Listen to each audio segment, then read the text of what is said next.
defense. He says, defense is yours.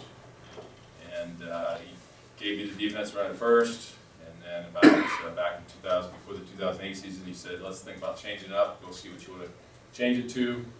And I fell in love with the 3-5. And have been running it ever since. We're a small school, David City, Aquinas. We got about 35, 45 kids per class, the 40 range per class.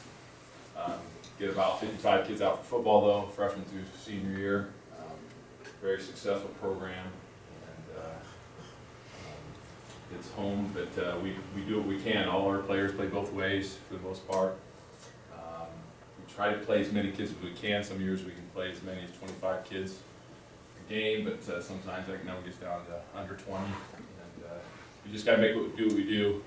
Coach Mimick's our offense coordinator, so he develops a practice plan, so we get the time that we get to. So, and we try to do the best we do with it.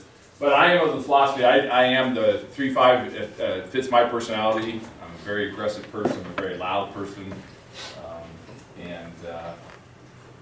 but I do not like to give up big plays. So when I started researching this, I heard about all the risk reward stuff with the 3-5, but I didn't want to ever go into it with that mentality. I want to be aggressive without ever giving up a big play. So we do a lot of cover 3 stuff, a lot of cover 4 stuff. We played a little bit more man over the years than we have in the past, but we're going to play. We're going to be as aggressive as we can up front without and being solid with all of our calls and stuff.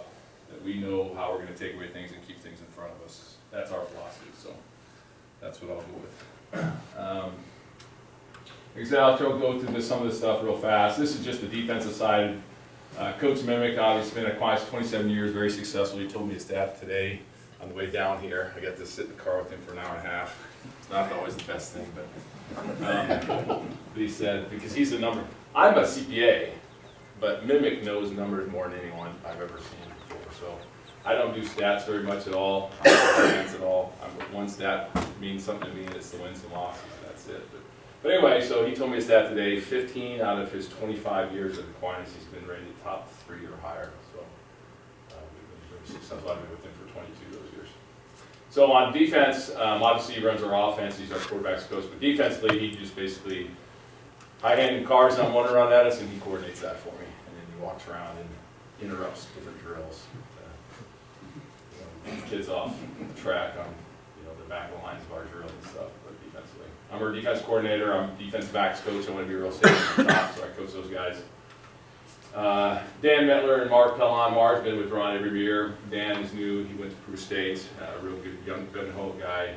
Kind of taken over more of the defensive line. Mark's kind of been more of our offensive line guy. Dan's kind of taken over our defensive line, which are our noses and our ends.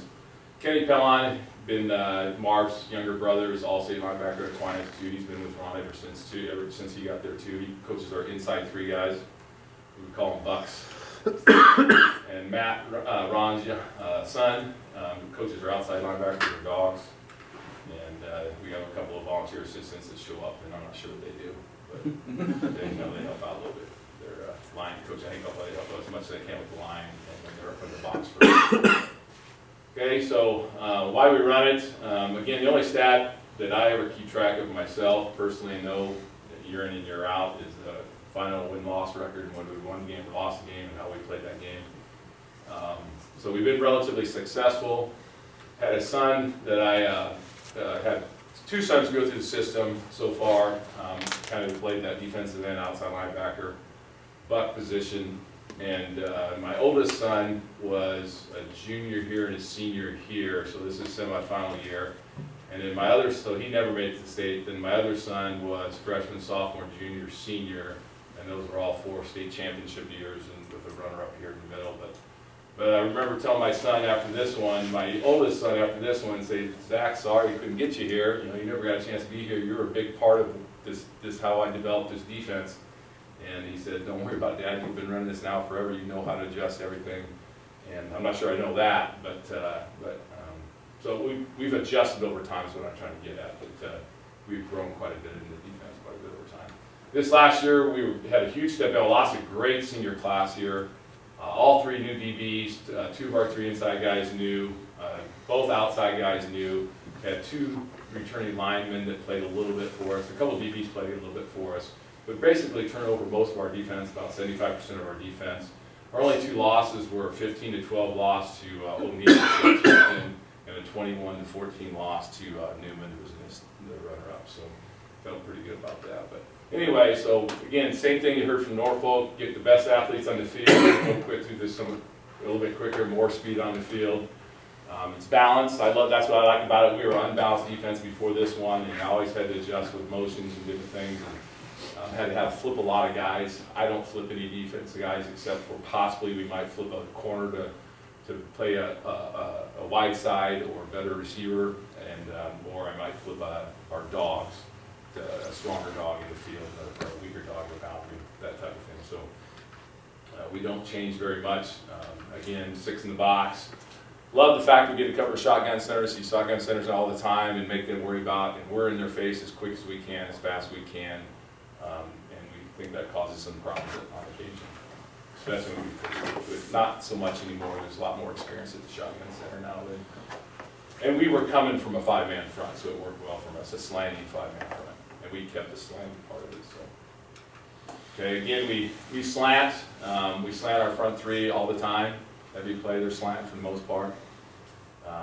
We do get in some eagle and some bear front, double eagle, and a couple of 4- and 5-man fronts. And we do utilize those quite a bit. We'll jump in and out of those defenses. I probably run a true 3 front about 60 to 70% of the time, and then more of an even front about the other 30 to 40% of the time. Okay. Gap accountable. Everyone knows where gap is every single play. Love to stem. We stem a ton. That's what we do. We stem quite a bit, and we stem into different fronts. We start in the front, stem back to base, start at base, stem to the front we're going to. We'll go back and forth a couple times.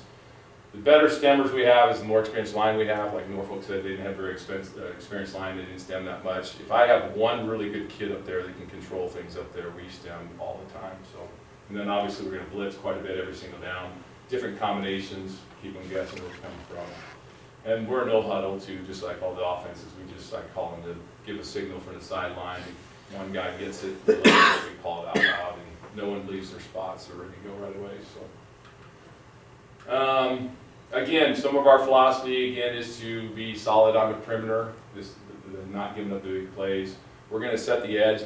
The players know who's setting the edge on every single play, every single formation. With calls, we like to make a lot of pre-snap calls. I maybe have a few smarter players than most of the first guy that talked, but we can handle a lot of our kids are pretty smart. I'm pretty lucky in that regard. So we make a lot of pre-snap calls, and we can check some different things too. So pretty successfully, but not always. We screw things up quite a bit too. So learn that when we slant, we give up a C-gap quite a bit. I'm going to attack that C-gap too, right behind it all the time. I never not give up a C-gap. So when I'm slant strong, we're going to attack that weak C-gap most of the time, 90% of the time. Same thing if I'm slant weak, we're going to attack that strong C-gap probably 100% of the time. So we have option and support calls, option and outside force calls in every play. We've actually kind of, when I drew this up a year ago, this last year we really developed one call for both things. And that's going to change slightly going into this next year because we did have a few problems with it. But we have one call now that tells the kids know what they're going to do option-wise, if they see option their side, and who's going to be the force player on any sort of rollout, and who's going to take flats and that type of thing. So again, we're safe over top. Again, our base is probably 90% cover 3. More spread, more doubles. We see more ace formation. We see we'll drop to 4, have cover 4 too. Trips, we get into a quarter man, a half field or man on the weak side is our base. That's our base. We'll go automatically if I haven't done anything else. And we see trips, we're going to go quarter, half. And the half guy, if it's a tight end, we'll just play half field. If it's a wide guy, we'll probably play man on it. Cover 4, to take away 4-seam formations. We'll jump into that quite a bit nowadays. And then we're going to do a little more cover 1 and cover 0. We did a little more of that this last year to take away some holes that we're giving up to as they saw the better quarterbacks at the end of the year. Norfolk Catholic's quarterback and the O'Neill quarterback. They were able to take advantage of things we were doing, so they played a little more man there. So. Base defense, it's just pretty much everything you saw already this morning. This is how we align. I'll go into some of that a little more. Our nose for us, again, could be, Norfolk talked about a bigger kid or smaller kid, we use them all there too. We want personality here. We want someone who's aggressive and usually not our smartest guy though. Or guy that's he just wants to play football and that's all he wants to do is go straight ahead. And so, but he's going to slant. We do allow him to nose up the center quite a bit, but he's mainly the slant. And he's usually a pick-em guy. He gets to go wherever he wants to go, unless there's a call that tells him where he's got to go. Okay. Our ends, we loop technique them, which is kind of, we call it a loop technique when they're taking away a potential outside down block versus a slant. Long, usually like long and athletic kids. These guys, for us, our best kids here have been these guys or these guys that got big and would move them down there. Our offensive tackles don't play defense. We mix offense, our guards are really good people, our center's a pretty good person, and our tight ends are these guys. That's those guys right there. Okay. And so our offensive line gets a lot better because of that too.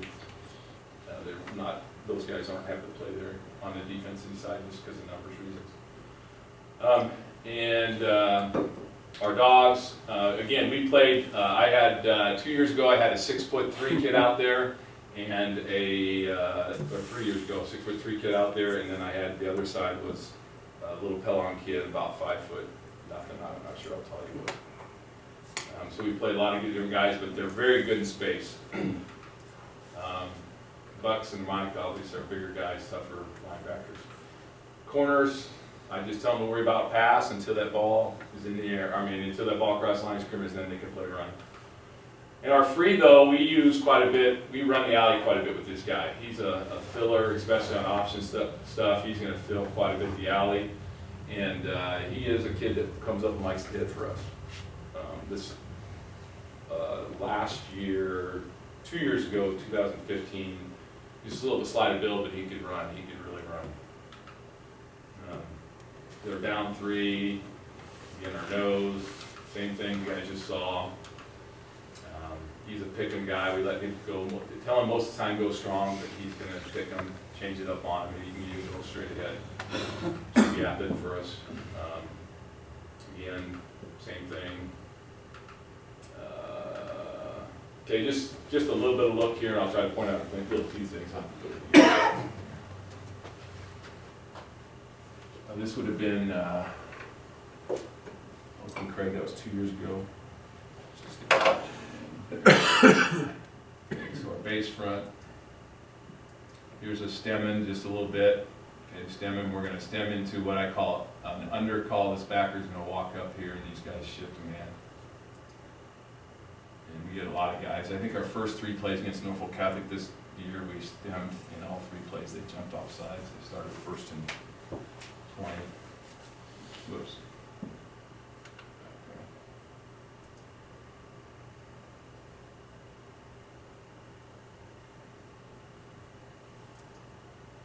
Okay, we will gap guys every once in a while. We'll call a gap call against, this is 3 years ago.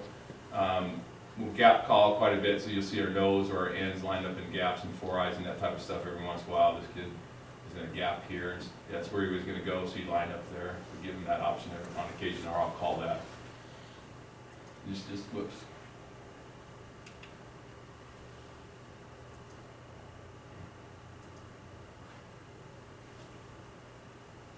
Just a little bit of penetration. We go to the hills also, just trying to create as much havoc as we can, get into the hills as quick as we can. Here's a ditch call. Sorry, I knew I took the SCOTUS stuff out, and these stuff I never put in. But this is one of the few teams we'll have to ditch against. We have a ditch technique for our defensive line where we just send them down as hard as they can. Ditch real quick, and they're back up and playing though. I don't keep them down. They can get back up and play. But this lets our linebackers run free a little bit. That's our line ditching, and that's a call I'll make. We don't do it ever down. What do we got here? So this is maybe a little bit of length, showing a little bit of length on our defensive end. This is a kid that also played, this kid right here played the buck position too. One series he played buck, one series he played defensive end, And then if I had to drop a buck, he dropped back and played safety too. So pretty versatile kid here too. 6'2", 6'3", a 200-pound kid, but was just showing some length that we like to have. All of our kids, this kid's a 6'3" kid, this kid's a 6'2" kid. We got some length for us, so. Just like to have those guys that are versatile, get off blocks and make some plays. Okay, so our stacks are these three guys. You can kind of see where I don't have them as a true stack. This is one adjustment I made about 3 or 4 years ago. We stack on the outside foot of our ends. So what we do just gives them a little bit better vision for us. For us, it just seems to work a little bit better. And this guy's a true stack. We like them heels at 4.5 to 5 yards. They're usually typically no line. You tell them that in practice, and then they're starting playing at 4, 3.5, 4. But that's how we coach him, so he can again get a little over top things, scrape a little bit easier, and run downhill, good angles. He's keen to fullback. Again, some base stuff here. Try to get to some of the other stuff, some more base adjustments we got. Don't hesitate to ask any questions. So again, we're on the, we split the outside foot. So our crotch is splitting the outside foot here is kind of probably one of the main changes we made that's helped these guys out quite a bit for us.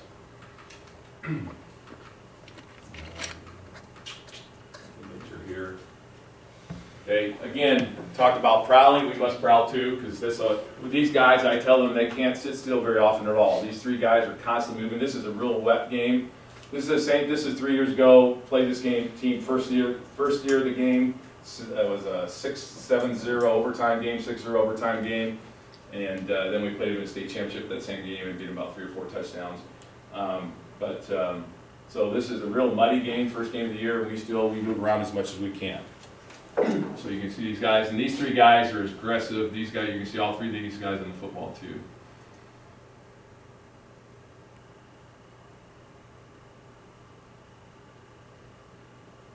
So only one of them was going.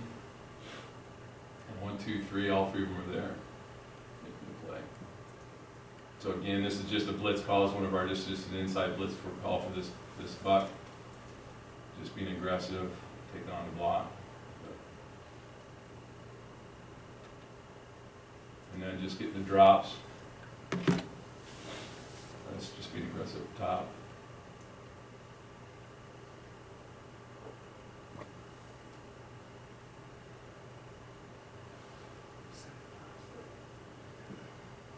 You ran right into that thing. It just bounced outside. It might go a few more yards, but probably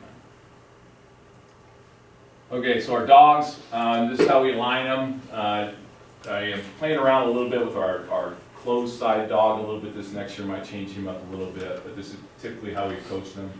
If it's open, we like them 3x3, and then again 3x3, 4x4-ish. On open side, closed side, which to us is a tight end or a slot there. There we'll start tightening them up, but I'm still, we have guys though the smaller guys that I say, nope, you stay back at 3x3 regardless. But a bigger kid, a power football team will move them up as close as 1x1, but never tighten them 1x1. Obviously we'll adjust their depth too a little bit, depth and width based on 2 receivers. Okay, one of the weakest, we had the really inexperienced guys here this year. The biggest thing they struggled with is their eyes were always in the backfield to start and not keying in man line scrimmage. But a key to us and these guys being successful is really key that guy in man line scrimmage to get his read.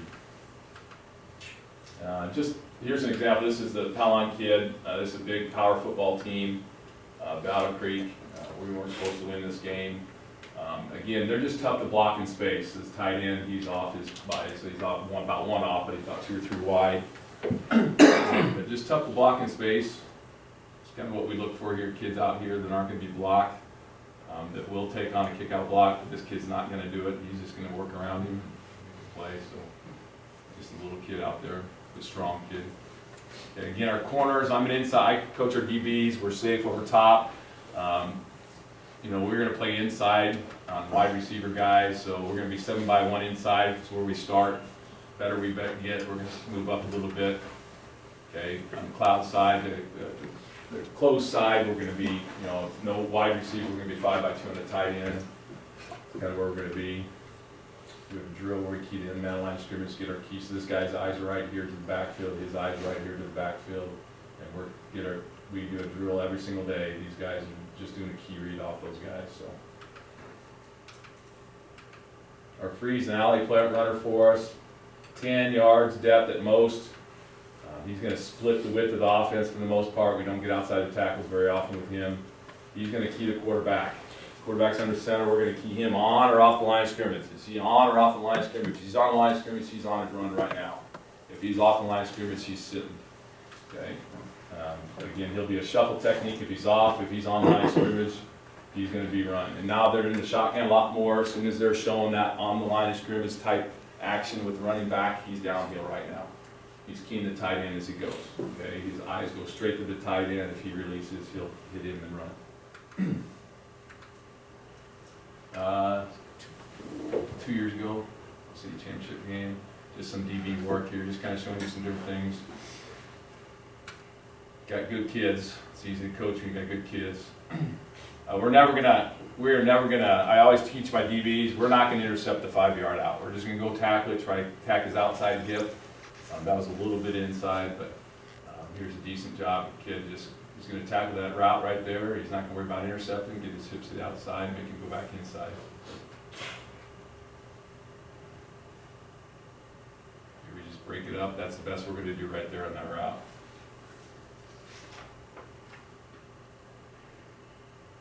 He makes a good break there. So I got more DB stuff. I'm a DB's coach, and so I had more highlights for these kids.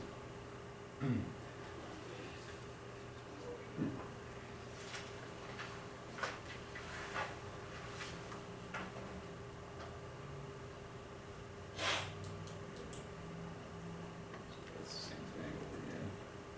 Same thing again. This is the first game I did not play my safety downhill at all. And he had 3 interceptions, just because of the nature of the game is all the reason it was. Is they were fullback, they only had one back in the backfield as fullback, and he was a straight ahead runner. So we didn't have to worry about him option and perimeter stuff very often, so he just sat back, ended up with 3 interception and dropped his 4th one that hit him right here. Dropped it. But he's usually a pretty good kid downhill.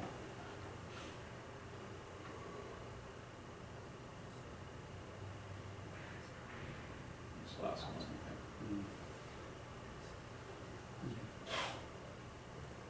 Here's coming up on run after playing pass. Again, trying to get his tips to the outside, making sure everything else. Have our shell drill, tackle drill, where our DB's got to come up with the hips on the outside. Oops. Okay, so things we've learned over time. That's something we went into it, so we didn't really learn that one. So. But again, something I learned over time is we slant quite a bit. I'm not going to leave the C gap exposed, especially if it's got a closed blocker there. We're going to attack it with a blitz with either our buck or our dog. Again, we like the fact that we get to the guy before he seems to want to be there, and he doesn't have that ball secured before it's a lot of turnovers. We set the edge really well nowadays.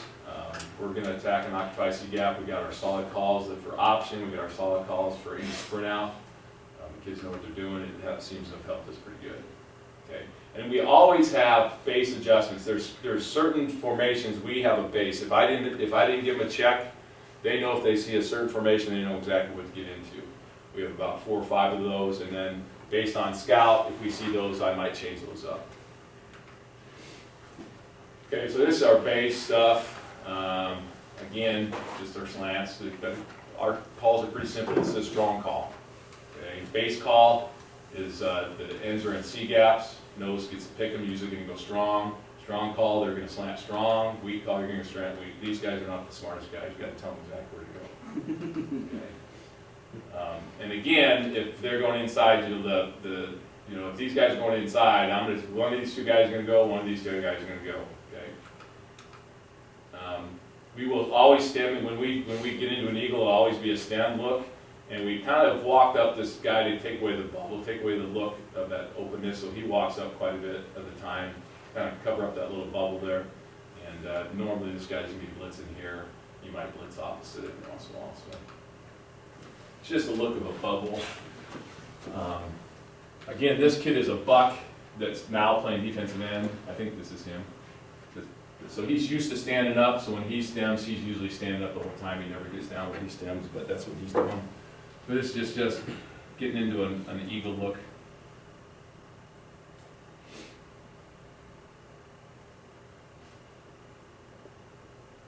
So again, our prowling. And it's just knowing where we're coming from.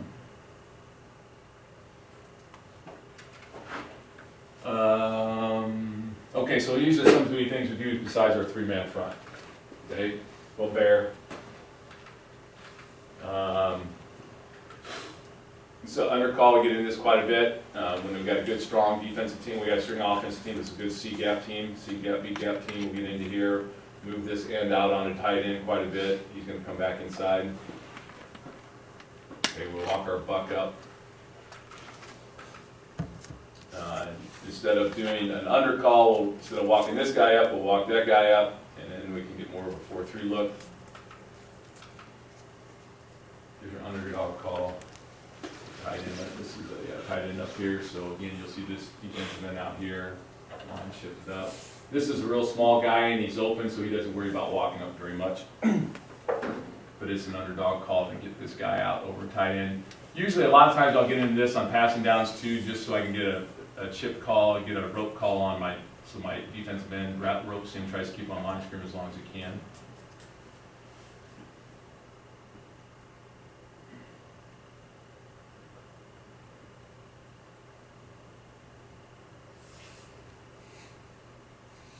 There's an inside gap on that then. Yes, and it's to make it simple on those guys. If they move to the left, if they're stemming to the left, guess where they're going? They're going back where they came from. That's their rule. If they go left, they're coming back right. If they go right, they're coming back left. There's a few exceptions. There's a couple exceptions there, but that's what they do. And the offensive guys will think that's a pass interference. The defensive guys, that was a pass interference here on this linebacker right here. But I don't know. I think he ran into our guy, but I guess that's all right. And there comes the flag right there. Anyway. Here's our 5-man front we get into. You can run this. We run under quite a bit against SCOTUS. We run this front quite a bit against SCOTUS too. Nothing earth-shattering here. But this is what we call our, I think I call it Sambo. We walk up our strong side guy here. That's the walk up our Sam Buck here, and then these both over, so Sambo, both move over, slide over to a 5-man look, 5-2 look. This is actually our defense we came from. This is what the defense we ran before we got into the stack. This is what we ran all the time. We run this against, we ran this quite a bit against unbalanced teams too. So this is versus unbalanced. Again, this is the back of the back. No, this is the backer. Yep, these right 3 linemen. This is the backer coming up to walk up here. He'll shift a little bit. The other linebackers in here. So we get a 2-backer look with the dog outside him. We kind of help him out quite a bit then with putting the bigger kid up there in line scrimmage. And he doesn't have to get in his stance. Since he's a buck coming up, he doesn't have to get in his stance. We let him do whatever he wants. But that kid also played defensive end, so he got down his stance. Okay, any question at this point in time? Reading that stuff. And we'll usually stem into all those things. I'll start in those things to stem out. I'll call some of that stem, and they'll do most of it themselves. Okay, so these are how we make our option support calls. This is how we do it. Try to keep it as simple as we can. There's a few adjustments that we'll make out of these things. Well, we make a cloud call. Every play, every single play, our corners are making a cloud or a sky call. All that means is cloud means is I don't have anything wide, I can help in run support. Okay? He has no wide receiver. He's making that call to the safety. Okay, it's between the corner and the safety. Okay, that puts the corner in option support. He's going to probably take a pitch on option support. Okay. And then the safety would shuffle slow and cover his back just in case it's a crack release or something like that. Or, I mean, if the case this guy blocks release, he'll cover his back on that. Okay, then these guys up front, so he makes a cloud call, the backside's making a cloud call. These guys up front, these three guys, primarily this guy right here, but hopefully all three of them are making the same call. But primarily this guy's responsibility to call whether he's got open or closed. Okay, so he's got a closed call, he's just telling these guys closed call. That means something to him then. That means that, hey, I'm gonna take the quarterback, okay, you guys take the dive, I'm gonna take the quarterback, he's got the pitch. Okay? Or essentially what it comes down to, these guys got the downhill guy, and he's got the perimeter guy on option.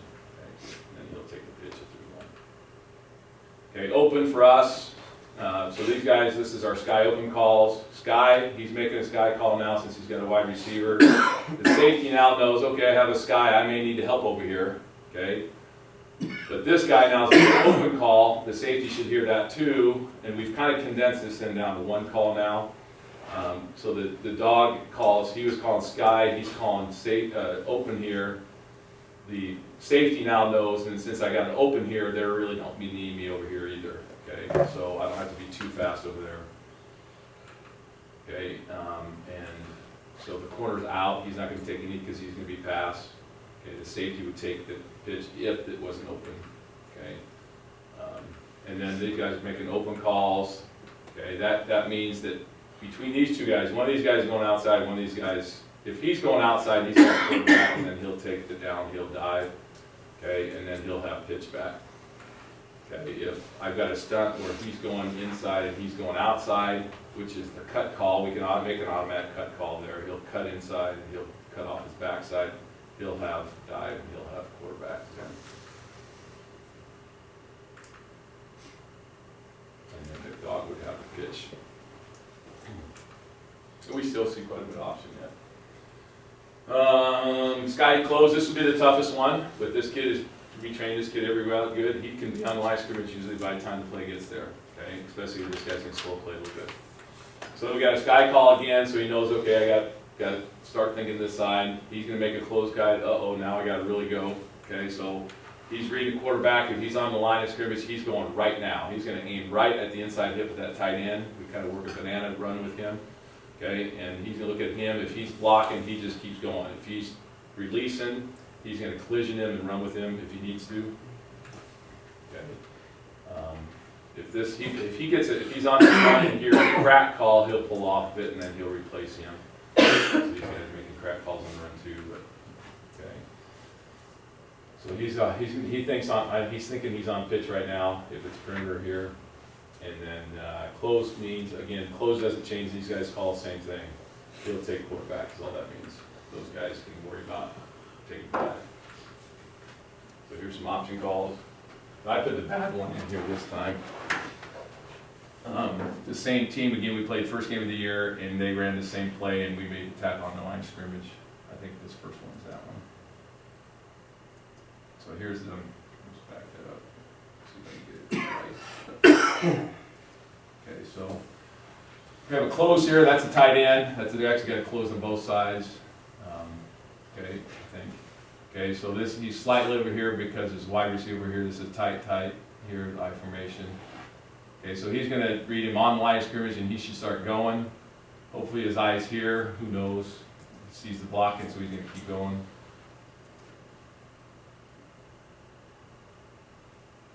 Okay, slow play, and that's line of scrimmage, but misses the tackle. We made that tackle many more times than not.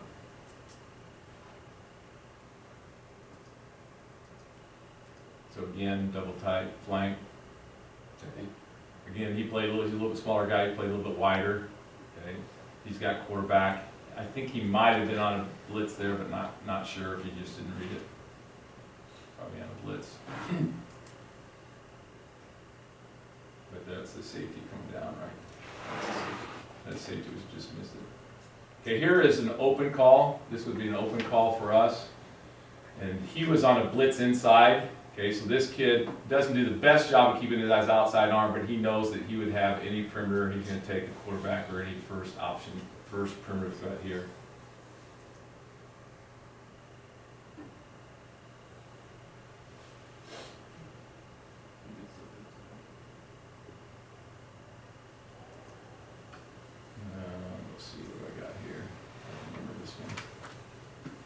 Okay, so this is closed, this would be a close, I think it's coming this way, but they really only got one here. I don't know if this is speed option, might be speed option, but he's got quarterback, and then he would have pitch. Downhill. So he's not worried about the downhill because he knows he's got quarterback.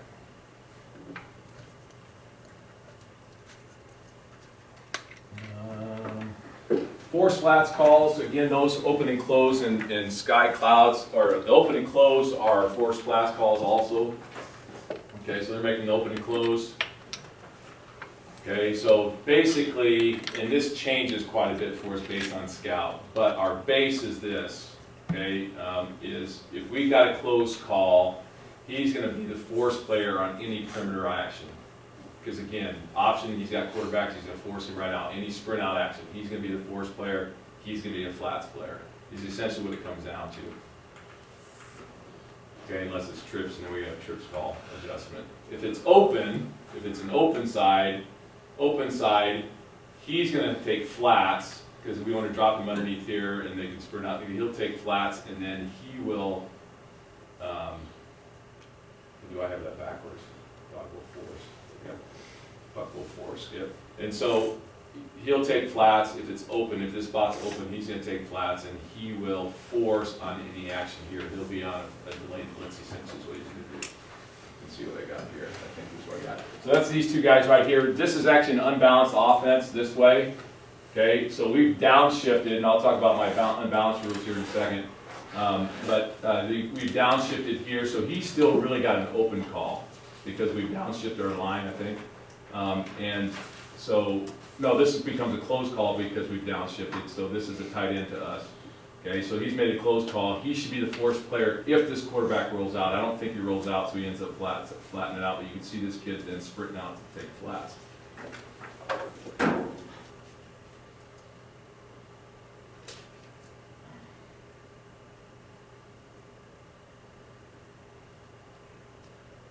So he doesn't end up going out, so he just kind of backs off and ends up running into an interception right there. This is our base trips adjustment. Our base trips adjustment, we go quarter, half. We have pull rules for our linebackers. We'll pull our linebackers a little bit. This is always our pull rule. He'll go a full man, he goes a half man, he doesn't go anywhere. That's our pull rules. If we make a pull call between our linebackers, he's going a full to the front side, he's going a half, he's not going anywhere. Okay, so those are our pull rules on anything. We've got a pull rule, we use our pull rules on a few other things that we do. Okay, in this case, he's gonna probably play half. If he was wide, he'd probably be playing man on him, but we're gonna go quarter over here. That's all we really do. We like to force hard from the backside. We don't always send this guy, but most of the times he'll go. Our base is to send him, and our base is to send him hard off the front side. Depending on what they like to do over here, we'll sprint him more to these guys out here, or if it's a rollout action, we'll sprint him right at the quarterback. If you kind of get a little bit better angle, he might even end out here, or he's going to sprint at the quarterback quite a bit, depending on what the scout has told us about these guys. Okay, so here's some examples of trips. Got trips up top, obviously. We're open over here, so we'd be man on this guy. You don't see it. We don't play a tight man. We don't come up. We just catch him. We play catch technique. Okay, this kid probably should be going, unless he's chosen not to. Or a scout said we didn't need to on this one. Sorry, living in High Northeast, I must have read a bunch of your film. You see that linebacker going right now.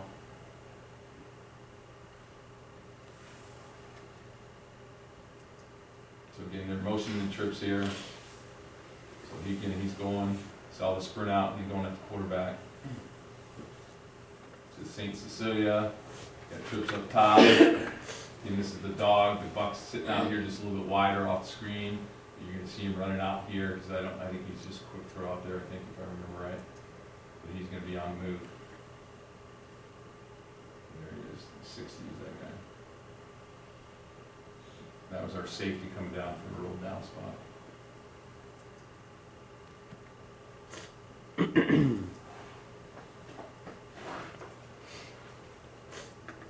Again, this is the walked up buck. Okay. Again, he's going to attack down at the quarterback. If any action out here, he just seems to get a quick throw here, so he just tries to get it out of the air.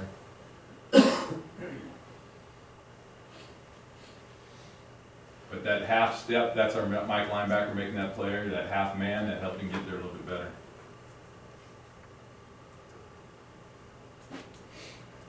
This is a defensive end, just we let him do what he wanted every once in a while. He decided to get up and get a little bit wider, so he's going to attack hard. He's making a play, I think,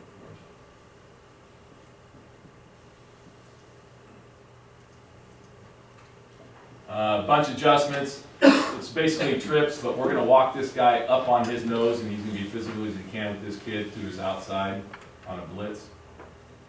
They, again, like to attack out the bases, to attack out the backside and trips. Trips bunch. This kid was this kid's a sophomore this year, a little inexperienced. I would rather have my other bigger kid up here doing this. We sometimes will flip for that responsibility. He did not like, he used his quickness more than anything else. All-state kid for us this year. But he doesn't even try to hit the guy. I remember throwing him off the field and yelling at him, and this is the next time he tries, he whiffs.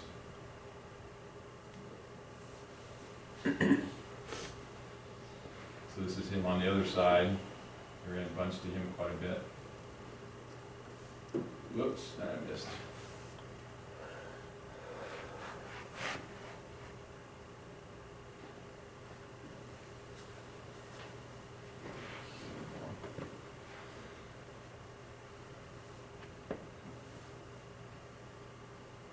That was a touchdown.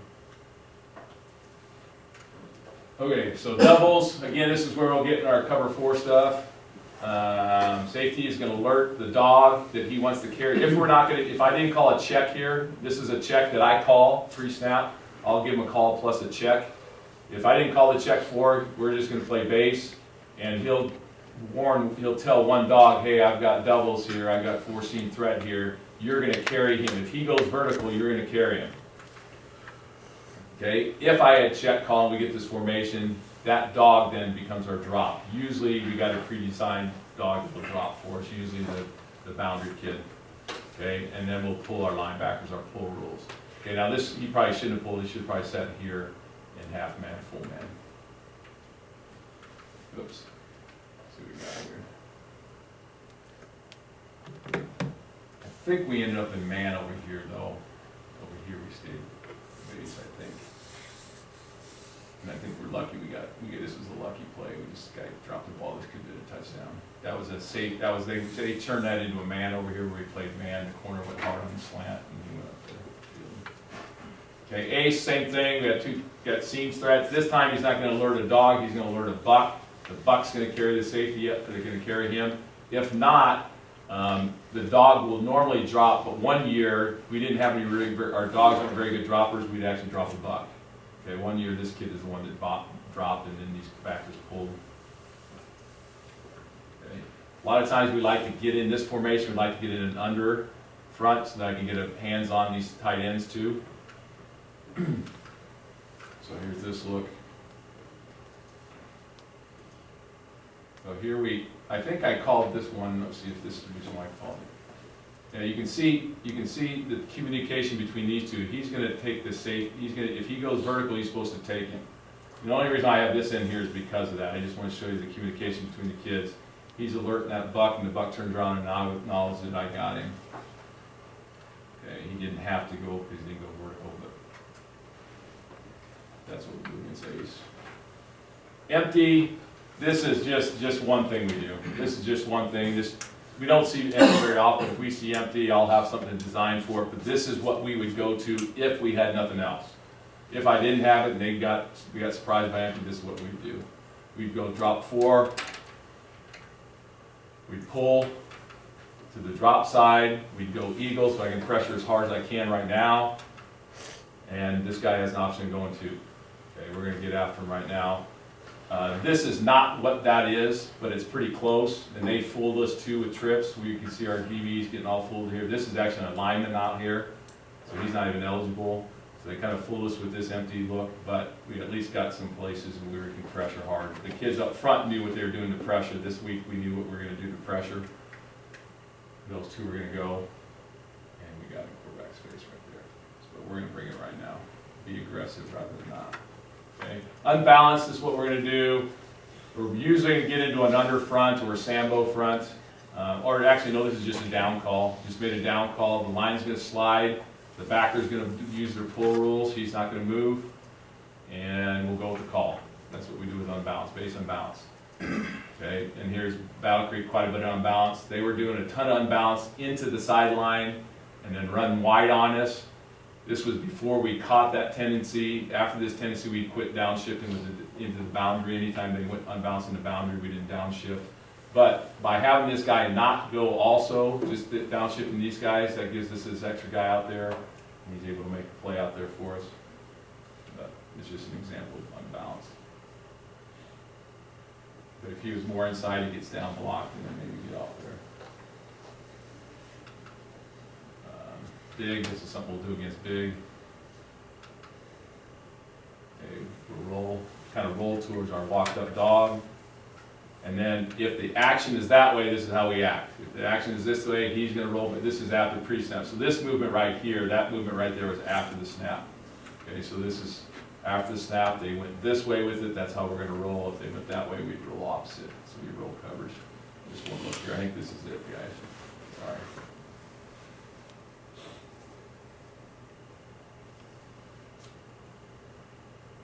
Roller DBs. I think we ended up rolling the wrong way. He was supposed to be the safety, because he should have been a dog. It's too small. Anyway, that's what I have for you guys. Any questions? I threw a lot at you. I'd be willing to share anything I got with you. But that's how we do it. Try to be as safe as we can over top. We didn't go over any of our blitzes, but we have all the different combinations of blitzes that you can possibly have to blitz the smash, what I call a smash when I bring my guy down inside hard and off his backside. So, but that's what we do. This is the pass master I call him. This is what I feel like he's over my shoulder all the time. No, I'm kind of the same way. Coach Merrick, anytime I don't want to do something different on defense, I just go to Coach Merrick at the beginning of the week. You mind if I do this? And look, 99% of the time, so yeah, that looks good. Oh, did you think about that? Oh, that's good to think about, that type of thing. So that's what we do at Aquinas. Questions? Do you suggest that for 4th, 5th graders? You just got to simplify. We make so many calls. Yeah, I pre-snap. understand that part. Yeah. I mean, simplify it by moving, having them just use shifting and stuff like that for the linebackers. Basically, that's the only part that I can shift most of the time, except for the line. Yeah. But I mean. But as far as, you mean like? The safety and stuff, our safety kind of gets lost, so I wouldn't be able to do a lot with that Right. safety. Because not all the time you have 11 players that are. Right. They could play. Exactly. Yeah, so you're hiding one back in safety. Yes. But as far as our, I just think for younger levels, you just got to simplify it as much as you can. Yeah. And I normally run 4-4, 6-2. Yeah. But I mean, this lets your kids run. I mean, you're gonna get a lot of running. We've never had any problem taking away the run yet this year, so or over the years. So we've been pretty strong against the run.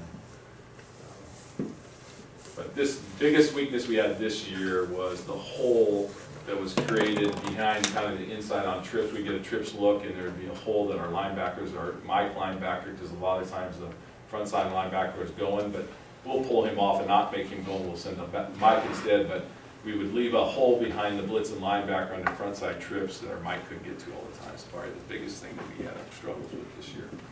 And so we ended up manning up a little bit. But we play a little bit of cover 0, cover 1. Certain blitz combinations cause us to play man. That's about all the time we play man.